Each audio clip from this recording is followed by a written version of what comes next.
মার্কিন president Donald Trump রাশিয়ার president Vladimir পুতিনের সঙ্গে কোনো পূর্বশর্ত ছাড়াই সরাসরি বৈঠকে বসার আগ্রহ প্রকাশ করেছেন। ট্রাম্পের মতে যে কোনো মধ্যস্থতাকারী ছাড়া সরাসরি আলোচনায় দ্বিপাক্ষিক মতপার্থক্য দূর করার সবচেয়ে কার্যকর উপায়, যা দীর্ঘমেয়াদে উত্তেজনা হ্রাস করে সহযোগিতার নতুন সুযোগ তৈরি করতে পারে। ট্রাম্পের এই প্রস্তাবকে অনেকে কেবল রাশিয়া আমেরিকার সম্পর্ক উন্নয়নের প্রচেষ্টা হিসেবেই দেখছেন না, বরং বৈশ্বিক শান্তি ও স্থিতিশীলতার জন্য একটি গুরুত্বপূর্ণ পদক হিসেবে বিবেচনা করছেন।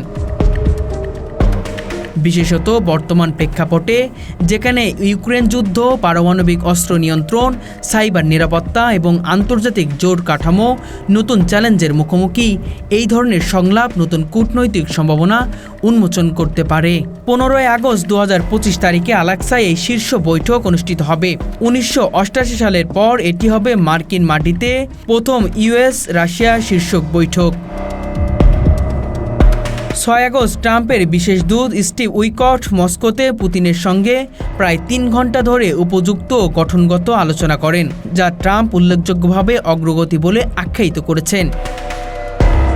ইউক্রেনের প্রেসিডেন্ট ভলোদিমির জেলেনস্কি স্পষ্ট করে জানিয়েছেন, কিয়েভকে বাদ দিয়ে কোনো শান্তি চুক্তি গ্রহণযোগ্য হবে না এবং ইউক্রেন অবশ্যই যে কোনো আলোচনার অংশ হতে হবে। ট্রাম্প রাশিয়ার যুদ্ধ অর্থনীতি দুর্বল করতে মাধ্যমিক নিষেধাজ্ঞা কার্যকর ঘোষণা দিয়েছে এবং রুশ তেল কার্যকারী দেশগুলোর উপর চাপ সৃষ্টি করেছেন এবং এর অংশ হিসেবে ভারতের উপর অতিরিক্ত 25% আমদানি শুল্ক আরোপ করা হয়েছে। এই বৈঠক সফল হলে শুধু রাশিয়া আমেরিকার সম্পর্কই নয়, বরং ইউক্রেন যুদ্ধের অবসান, পারমাণবিক নিয়ন্ত্রণীকরণ, সাইবার নিরাপত্তা ও বৈশ্বিক শান্তি ভারসাম্যর নতুন সমীকরণ তৈরি হতে পারে। তবে এই সাফল্য নির্ভর করবে আলোচনায় অংশগ্রহণকারী পক্ষগুলোর আন্তরিকতা, ইউক্রেনকে অন্তর্ভুক্ত করা এবং দুই নেতার রাজনৈতিক সদিচ্ছার উপর।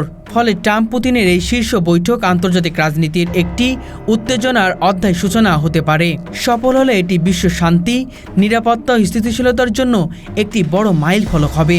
ব্যর্থ হলে অবিশ্বাস ও সংঘাতের মাত্রা আরও বাড়িয়ে তুলতে পারে।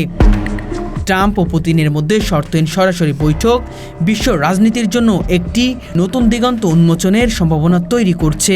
বর্তমানে জটিল আন্তর্জাতিক পরিস্থিতিতে এই সংলাপ শান্তি ও স্থিতিশীলতার পথ প্রশস্ত করতে গুরুত্বপূর্ণ ভূমিকা রাখতে পারে। তবে বৈঠকের সফলতা নির্ভর করবে এই দুই দেশের মধ্যে পারস্পরিক বিশ্বাস, ইউক্রেনকে আলোচনায় যুক্ত করার সক্ষমতা এবং রাজনৈতিক সদিচ্ছার উপর।